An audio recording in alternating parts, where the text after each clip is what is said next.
আমরা আমরা শান্তিপূর্ণভাবে কথা বলতে চাই, আমরা শান্তিপূর্ণভাবে কথা বলতে চাই।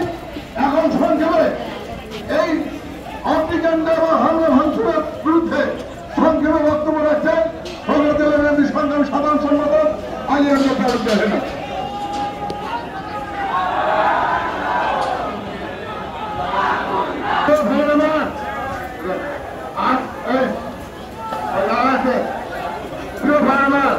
আজকের এই বিক্ষোভ প্রতিবাদ সমাবেশে সম্মানিত সভাপতি, বগুড়া জেলা বিপ্লবী সংগ্রামী সভাপতি, সকল লড়াই সেবা আন্দোলনে অগ্রত নেতা কর্মী, কেউ কোনো উস্কানিমূলক কোনো কর্মকাণ্ড করবে না। আমরা এই উস্কানিমূলক কর্মকাণ্ডকে পরিত্যাগ করার সবাইকে অনুরোধ করছি, সবাইকে শান্ত থাকার অনুরোধ করছি।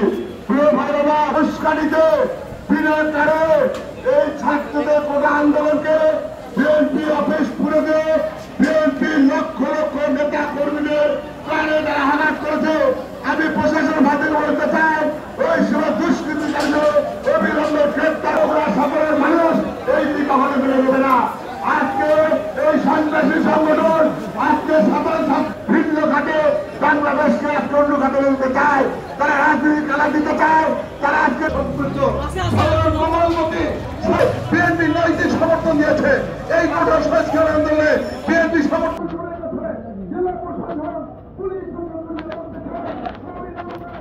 যে কর্মসূচি হবে সেই কর্মসূচি গ্রহণ করেন। কেন্দ্রীয় কর্মসূচি সেই আপনি অংশগ্রহণ করবেন।